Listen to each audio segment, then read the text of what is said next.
From Anshei Sphard-Beth Emeth congregation, it's time to take 10 minutes for Torah with Rabbi Joel Finkelstein.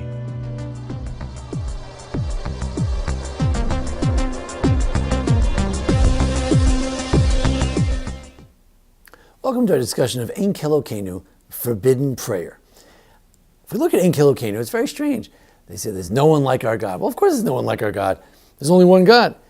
Who is like our God? Well, what do you mean who is like our God? There's no one like our God because there's only one God. And so what's going on? What type of prayer is this? Comes Rabbi Soloveitchik when I was, thank God, in his class years ago, and he said, this is a vulgar prayer.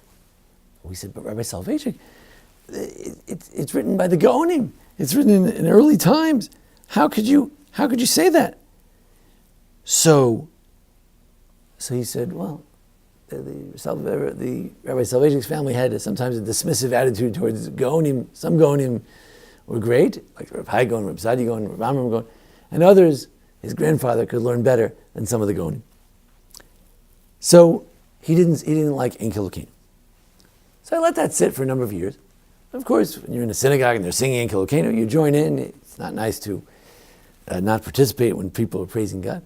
But then I noticed that right before the prayer, there are some verses. And most people skip them. Ein Kelokeinu on page 516, and they continue. They don't say the verse, but there are verses before the Ein Kelokeinu. Almost universally in the Siddur, you'll find a few verses before. And it says, Kavel Hashem, Chazak v'Betziveh, Kavel Hashem, you should hope to God. Ein Kadosh Kashem, ki ein biltecha. There's no one holy like God, because there's no one like you. Ve'ein Tzur Kelokeinu. And there's no rock like our God. Where's this? It's a verse in Samuel. It's a verse in Samuel. Because who is like God other than God? And who is a rock other than our God? And that's a verse from the Psalms.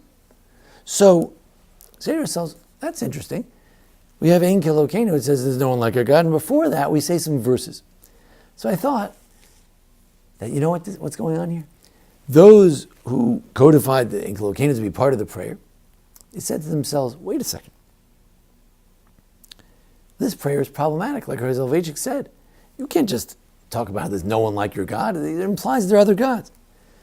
So before you start the prayer, I don't know whether this was written by the Gaonim, the author of the prayer, or whether it was put in later, but someone said, we've got to put in a statement from a predecessor. We have a precedent that you're allowed to say this. It says in the Psalms, it says in the book of Samuel and Shmuel, that Ein Kadosh Kashem, there's no one as holy as God. There's no one like God. There's no rock like God. Who is like our God?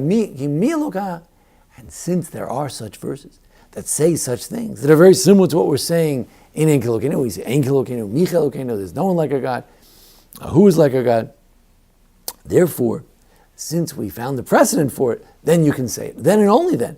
Now that we know that there is precedent for this audacious prayer, now we're allowed to actually make this prayer.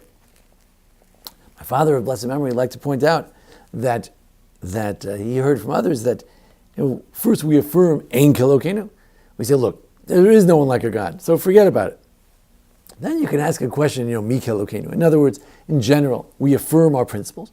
Within the framework of affirming what we believe in, we can ask as many questions as you want. You can ask whatever you want. But first, we affirm what we believe. Finally, what's the connection between the Ein Kelokeinu and the Ketores? Mentioned the Ketores, the altar of Ketores, mentioned in Parshas Tetzaveh. What's the connection between these two? So I'd like to suggest the following. The Ramban mentions it, the Sforno mentions it, that there's an idea that the altar for incense is for kavod, it's for honor. As the Sefer HaChinuch says, look, if you want to have an honored place, it has to smell good. If you have a beautiful hotel lobby, maybe a mild amount of nice odors and scents around, so you associate it with good and beautiful things. So since the Ketores is for the honor of God, so too we affirm the honor of God before we conclude the service. Perhaps that's a little bit of a connection to it. Notice also that the last verse in the Pitum HaKetores, it's also a verse, rather than just having a prayer, it's a verse that also talks about Atahu Elokeinu, you are our God, Atatakum, you are going to rise up. Finally, I'd like to notice the following. It says, there are two versions of how to end the Ein Kelokeinu, and both really say the same thing. The God I'm talking to is the same God that our ancestors offered to him, to you, the Torah, the incense. In other words, I have a connection with this God. When I talk to God, that's the same God who spoke to Abraham. That's the same God who was at the burning bush. That's the same God who spoke to Moses. It's the same God to whom our ancestors brought the Torah Samim. They brought the incense. And that's the same God that you, I speak very directly, you will rise up and save the Jewish people. You one day will rise. You are our Savior. One day will rise up and save the Jewish people. Ein Kelokeinu, forbidden prayer? I don't know. But everyone recognizes that at least you need, with the proper introduction, perhaps can be a permitted prayer that indeed is said in so many communities throughout the world. Thanks for joining us here at the Anshei Sphard-Beth Emeth congregation. Join us each week for a discussion of the Parsha and the various holidays. And thanks to Jason Lefkowitz, our producer. Thank you. This has been 10 Minutes for Torah with Rabbi Joel Finkelstein. To learn more, visit asb.org.